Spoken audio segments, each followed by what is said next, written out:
답은 이미 정해져 있으니 너는 대답만 해라고 하는 답정너. 아닌데. 답은 정치인데 너만 몰라. 이건데.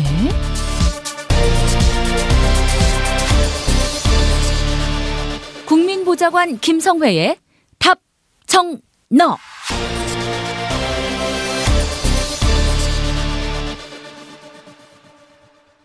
국회 더불어민주당 손혜원 의원실 김성회 보좌관 만나겠습니다. 김 보좌관님. 네, 안녕하세요. 네, 손혜원 의원이 올리신 글들을 보면은 아무래도 이해찬 후보를 지지하는 것 같다는 느낌을 강력하게 받습니다. 어떻습니까? 전 잘 모르겠습니다. 아이, 뭘 리가 있나, 이 얘기를 안 하는 거지. 읽히시는 대로 읽어주시면 되겠습니다. 아, 예. 그래요. 아니, 확실한 거는 정청래 전 의원이 이해찬 후보를 밀고 있다는 거, 이거는 뭐 부인 못하죠. 네, 그건 뭐 지난 12월에 이미 이해찬 총리를 찾아가서 이번에 당대표로 출마해야 한다는 점을 역설했다고 본인도 뭐 인터뷰에서 여러 차례 밝혔고요. 예. 그리고 이제 한 번 더 찾아가서 다시 한번 출마를 권유했다, 이런 얘기를 하는데, 이것을 통해서 저희가 알 수 있는 것은 이해찬 의원하고 정청래 의원은 친하지 않다는 것입니다. 어제 전화해서 얘기하고 이제 이런 게 아니라 면담을 요청을 해서 면담 날짜를 받아서 찾아가서 만난 사이라는 거죠. 그래서 이해찬 의원과 정청래 의원의 친소관계에 의해서 이루어진 것처럼 생각하시는 분들도 계신데, 그 부분에 대해서는 정청래 의원이 그러니까 이제 지방선거를 앞두고 앞으로 차기 당을 어떻게 운영할 것인가에 대해서 본인이 여러 가지 생각을 하면서 지금 이 시기에는 이해찬 총리가 하는 게 좋겠다라고 판단을 하고 찾아갔던 거죠. 그래서 저랑도 이제 그 중간중간에 얘기를 계속 나눴습니다만, 저도 궁금하니까, 그래서 총리 출마하신대요? 뭐 이렇게 하면 반인 것 같아 지금은, 이런 식의 이제 70%까지 올라온 것 같아 하는데, 그런 거였던 겁니다. 그러니까 정청래 의원의 이야기는 정청래 의원이 그렇게 판단을 했기 때문에 적임자라서 이해찬을 찾아간 것이지, 뭐 이해찬 의원한테 뭐 이러고 저러고가 있어서 간 것이 아니었고요.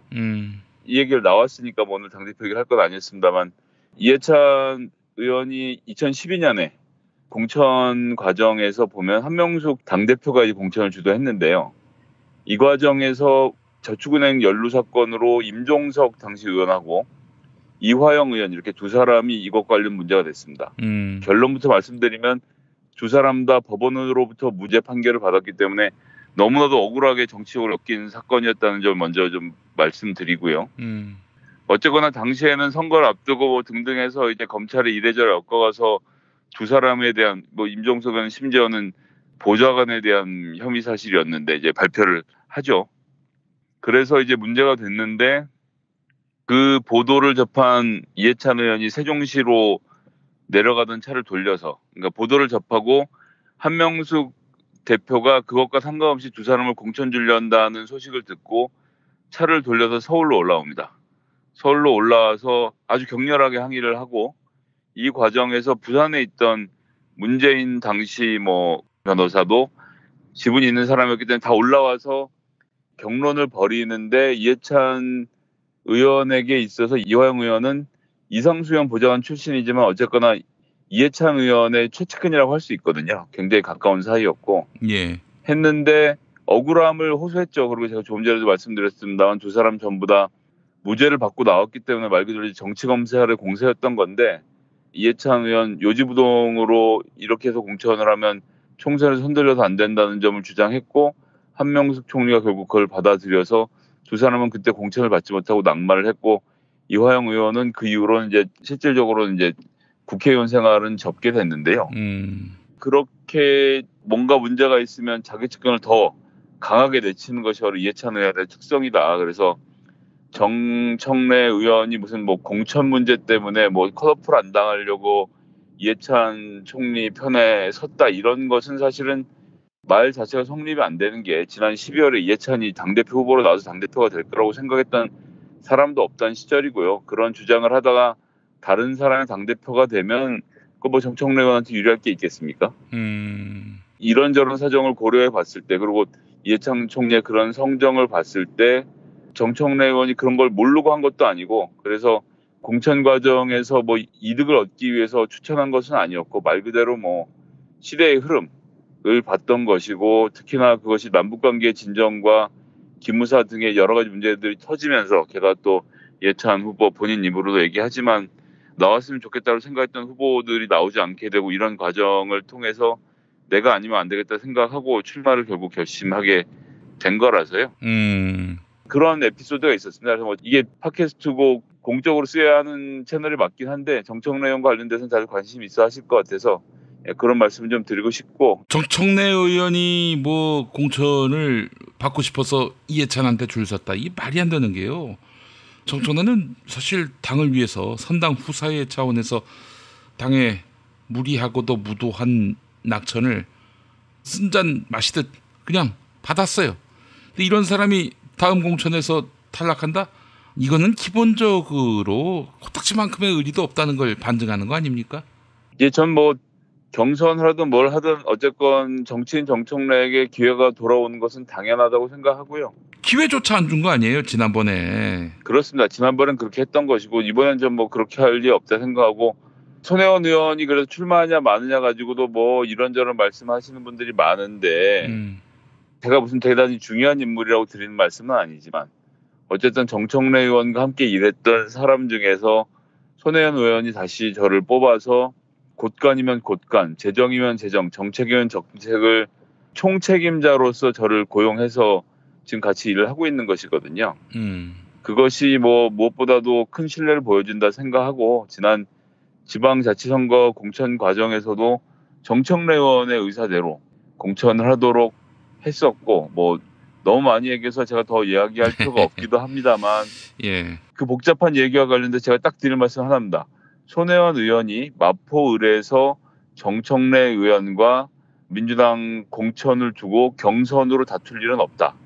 이것이 뭐 제가 드릴 수 있는 가장 정확한 말씀이고요. 정치 그렇게 하는 분들이 아니잖아요, 사실은.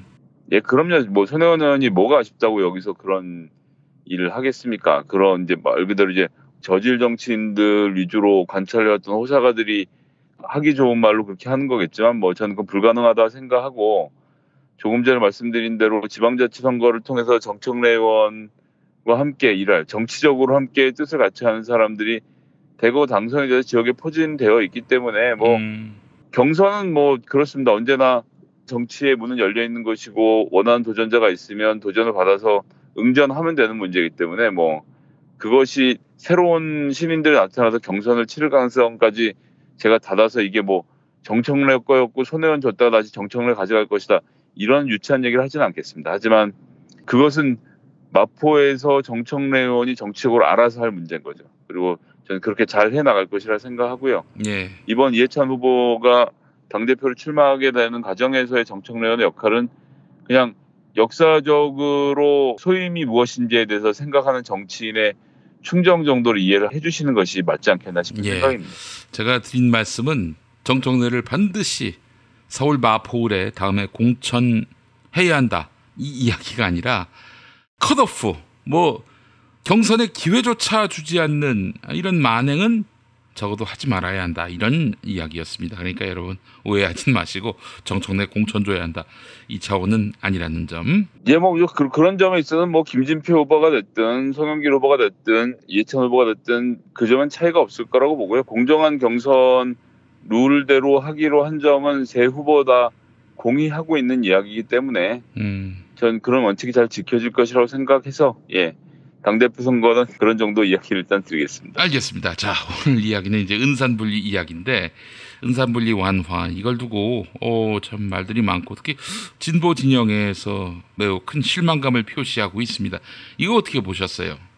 제가 지금부터 설명을 드리면 저 자식도 이제 내로남불의 전형으로 넘어가는구나 이렇게 말씀을 하실 것을 알고 있습니다. 알고 있는데 뭐 그러셔도 어쩔 수 없습니다. 저는 저희 당의 입장이 있는 것이고 당의 입장을 설명드리는 것이니까요. 제가 정치 평론을 한다고 하지만 정확히 말씀드리면 여의도 통신원입니다. 여의도에 돌아가는 상황에 대해서 말씀드리는 것이고 다른 당은 제가 다른 당 보좌진들을 인터뷰해서 얘기를 드리는 것이고 우리 당의 얘기는 뭐 제가 아는 대로 저희 당의 입장을 설명드리는 것이기 때문에 감안해서 들어주시고요. 은퇴나 전문은행에 대한 은산분리 이야기가 처음 나왔을 때인 전 정권 때를 돌아가 보면 그 음. 당시 이제 금산분리죠. 이것도 일종의 레토릭인 건데 금융과 산업을 분리해야 된다. 이것은 뭐 원칙입니다. 안 그러면 우리나라처럼 특히나 재벌 기업이 많은 곳에서는 재벌들이 자기 상고처럼 은행을 빼먹을 수가 있기 때문에 돈을 넣었다 뺐다 할 수 있기 때문에 그것을 막기 위해서 이제 금산분리 원칙을 철저하게 유지해 왔던 것이고 예. 그러다가 이제 여러 가지 규제로 인해서 은행 산업이 발전이 더디고 뭐 신산업을 키우기 위해서 인터넷 전문 은행을 만들지 않았습니까? 예. 인터넷 전문 은행은 뭐 가장 큰 특징은 역시 지점이 없다. 그리고 모든 거래를 모바일로만 한다. 뭐 이런 특징을 들 수 있습니다. 모바일로만 하기 때문에 PC에 비해서 여러 가지 안전망이 강하게 설치가 되어 있고 해서 저도 지금 모 뱅크를 쓰고 있습니다. 매우 편하게 잘 쓰고 있거든요. 인터넷 전문 은행을 키우려다 보니까 투자처를 찾다 보니까 산업을 갖고 있는 이게 소위 말하는 이제 산업체죠. 이 돈 많은 기업들이 투자가 이제 조건이 맞지 않아서 못하는 상황이 지금 있는 거죠. 그래서 이걸 어떻게 할 것인가를 놓고 본 건데 전 정권과 지금의 차이, 즉, 야 니네 전 정권에서 반대했다 이제 와서 된다는 거가 좀 너무 우습지 않냐, 나 뜨겁지 않냐는 말씀들 하시는데 예. 전 정권에서의 이 금산분리, 은산분리를 인터넷 전문 은행에서 완화하는 것은 그것을 첫 번째 수순으로 해서 일단 문호를 연 다음에 비율을 높인 다음에 아이고 이거 뭐 이런 거 투자할 기업이 없으니까 다른 데는 안 되지만 이게 지금 현행법상은 5조 이상의 기업이 안 되고요. 상호 출자를 하고 있는 기업 집단, 즉 대기업은 재벌 기업은 안 되는 거거든요. 예. 투자를 할 수 없는 상태로 되어 있어요. 은행을 만들지 못하는 상태로 되어 있는데 이제 야 그러면 뭐 일단 IT 기업부터 좀 풀어야 되는 거 아니야? 뭐 이렇게 너스레를 떨면서 가다가 결국은 금산분리의 원칙을 무력화시킬 것이다라는 걱정이 있었던 거죠. 그렇죠. 그래서 사실은 물꼬가 트이면은 이거는 뭐 IT 기업이고 재벌이고 할 거 없이 다 개방될 수밖에 없다. 이런 우려입니다. 예, 그러니까 그 우려는 왜냐하면 정권이 그런 목표를 가지고 접근을 했기 때문에 무력화를 시키는 단초로서 말 그대로 둑을 뚫기 위해서 인터넷 전문 은행부터 시작하자라는 논지선상에 서 있으면 그 말이 맞아요. 그 말이 맞는데 지금은 그것이 아니라 차세대 먹을거리 개발에 우리가 지금 주력해야 되는 시기 아닙니까? 예. 지난 10년 이명박근혜 시절에 잘못했으니까 우리 경제가 지금 이 모양 이 꼴이니까 우리 책임이 아니고 그들 책임이다라고 말씀드리는 것은 아니지만 실제로 4대 강에 투입됐던 28조 돌이켜보면 그 당시 경기가 어려워서 그 28조를 4대 강에 투자해서 그걸로 토목이 돌고 그러면서 일자리가 생기고 경기를 돌린 측면을 뭐 저는 100% 부정하지 않습니다. 이명박이 저지른 폐악과 죄악은 죄악인 것이고 어쨌든 그 28조를 통해서 건설 경기를 부양해서 당시에 어려웠던 경제 상황을 세금으로 결국 극복했다는 점은 그 점에 대해서는 우리가 생각해 봐야 되는 측면이 있는 것이거든요. 예. 그런데 이제 문제는 뭐냐면 그 28조를 4대 강바닥에다 때려박아갖고 아무런 성과물이 남지 않은 채 토목회사만 배불리고 당시에 일했던 사람들의 월급만 주는 것으로 그 돈을 날렸다는 자체가 전 아주 폐악이고 범죄라고 생각을 하고 그 돈으로 신성장 사업을 찾았어야죠. 그것이 뭐 바이오가 됐든 신소재가 됐든 뭐 요즘 얘기가 한창 하기 좋아합니다만 뭐 4차 산업이 됐든 어떤 형태로든 그 돈을 가지고 과감하게 대규모로 투자를 하면서 지금 조선과 자동차에 집중되어 있는 우리나라의 산업 구조를 개편할 필요가 있었던 겁니다. 그리고 그 기회를 우리가 놓쳤던 것이고요. 그래서 지금 뭐 4차 산업 이야기를 지금 하는 것도 마찬가지로 하늘에 뜬구름을 잡겠다 이런 게 아니라 어쨌든 새로운 먹을거리를 찾아내야 돼요. 지금 우리나라 시장의 가장 큰 반도체는 특히나 메모리 분야인데 비메모리 분야가 만들기도 어렵고 뭐 이런저런 게 있지만 그건 사실 기술적으로 우리가 못 따라가는 부분이 많고 사실 지금 우리나라가 잘 하고 있는 것은 메모리 분야에서 반도체거든요. 그런 경우는 지금 중국이 엄청난 속도로 따라잡고 있어요. 중국에 대해서 여러 가지 이미지들을 갖고 계시겠지만 중국이 지금 예전 중국이 아닙니다. 그래서 반도체를 금방 따라잡힐 것을 생각하면 중국은 또 뭐 엄청나게 국가적으로도 그렇고 기업이 투자를 하고 있는 상태고요. 뭔가 다른 것을 만들어내야 되는 절박함이 있는 것이거든요. 그렇기 때문에 인터넷 전문은행은 작은 한 분야입니다. 인터넷 전문은행이 잘 되게 하기 위해서 우리가 맡고 있는 규제가 있다면 풀어보자라는 것이 문재인 대통령의 접근 방식인 겁니다. 이건 다른 거죠.